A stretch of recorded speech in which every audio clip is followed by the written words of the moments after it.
दोस्तों, आज हमारे यूथ के पास इतनी एनर्जी है, इतना पैशन, इतना जोश है कि वे किसी भी बड़ी से बड़ी सफलता को हासिल कर सकते हैं।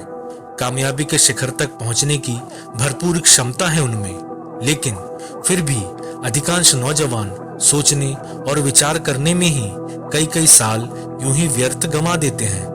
आप खुद एनालाइज करो, पिछले 1 साल या 2 साल में कितने सारे कामों को करने के बारे में सोचा कि ये करेंगे, वो करेंगे, कितने सारे आइडिया आपके दिमाग में आए, लेकिन क्या आपने उन पर कोई एक्शन लिया? अधिकांश व्यक्ति जीवन में कुछ बड़ा करने के बारे में सिर्फ सोचते रह जाते हैं और कोई पक्का डिसीजन, एक्शन ले ही नहीं पाते हैं। दोस्तों, ये एक ऐसा ट्रैप है, ऐसा जाल है जहां 80 से 90% लोग फंस कर रह जाते हैं। एक स्टूडेंट जब सोशल मीडिया पर किसी कामयाब इन्फ्लुएंसर को देखता है तो उसे लगता है कि वो भी ऐसा क्यों नहीं कर सकता। यूट्यूब और इंस्टाग्राम पे कुछ वीडियो बना के वो भी ढेर सारा पैसा, फेम व शोहरत पा सकता है और यहीं से उसका मन पढ़ाई से भटकने लगता है।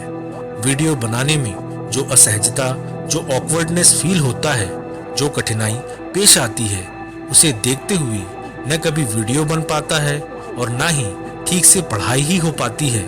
लेकिन इनमें से कुछ लोग ऐसे होते हैं जो कूद पड़ते हैं, अपनी शर्मो हया, अपनी असहजता से लड़कर 5 से 10 वीडियो बनाकर अपलोड कर देते हैं, पर जब व्यूज और रिस्पॉन्स नहीं आता तब हताश होकर गिव अप कर देते हैं। पर इनमें से भी कुछ एक नौजवान कभी हार नहीं मानते, साम दाम दंड भेद ऐसे नहीं तो वैसे प्रयास में लगे रहते हैं और अपना रास्ता बना ही लेते हैं। सोशल मीडिया के चकाचौंध से इन्फ्लुएंस होकर जो युवा ठीक से पढ़ाई नहीं कर पाते और ना ही सोशल मीडिया इन्फ्लुएंसर बन पाते हैं, ऐसे बहुत सारे लोगों को लगता है कि पैसे कमाना बहुत जरूरी है और इसका सबसे आसान तरीका है स्टॉक मार्केट। जब वे शेयर बाजार में उतरते हैं और जब वो पैसों के इस समुद्र को देखते हैं तो वो 1 महीने में ही करोड़पति बनने का प्रयास करते हैं। फिर सही जानकारी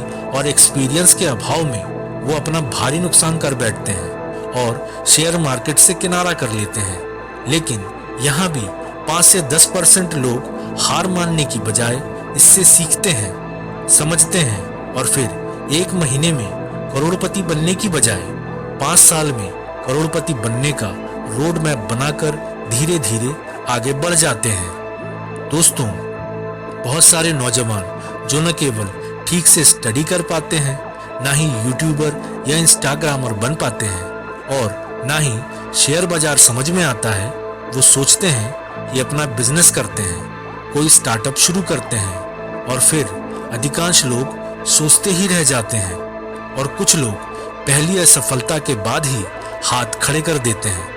दोस्तों, कहने का मतलब यह है कि अपने दिमाग में जो आइडिया आते हैं कि कभी ये करना है तो कभी वो करना है, इस भंवर जाल से बाहर निकलकर एक पक्का निर्णय करें कि आपको जीवन में क्या करना है और एक बार जब आपने डिसाइड कर लिया फिर उससे रिलेटेड नॉलेज व स्किल डेवलप करें, उसमें अपनी पूरी ताकत झोंक दें और जी जान से निरंतर प्रयास करें। सफलता निश्चित ही प्राप्त होगी।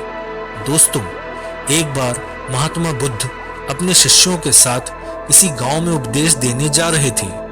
गांव के उस रास्ते में जगह जगह बहुत गड्ढे खुदे हुए थे। उन गड्ढों को देखकर एक शिष्य को जिज्ञासा हुई। उसने महात्मा बुद्ध से पूछा कि बुद्ध, आखिर इस तरह से गड्ढों के खुदे हुए होने का क्या तात्पर्य है? बुद्ध बोले कि पानी की तलाश में किसी व्यक्ति ने इतने सारे गड्ढे खोदे हैं। यदि वह धैर्यपूर्वक एक ही स्थान पर गड्ढा खोदता तो उसे पानी अवश्य मिल जाता, पर वह थोड़ी देर गड्ढा खोदता और पानी न मिलने पर वह दूसरा गड्ढा खोदना शुरू कर देता। उसने परिश्रम तो पूरा किया, परंतु एक निश्चित स्थान पर नहीं किया, अलग अलग किया। विख्यात कवि श्री हरिवंश राय बच्चन जी लिखते हैं, मदिरालय जाने को घर से चलता है पीने वाला, किस पथ से जाऊं असमंजस में है वह भोला भाला। अलग अलग पथ बतलाते सब, पर मैं यह बतलाता हूँ, राह पकड़ तू एक चला चल, पा जाएगा मधुशाला, पा जाएगा मधुशाला। धन्यवाद।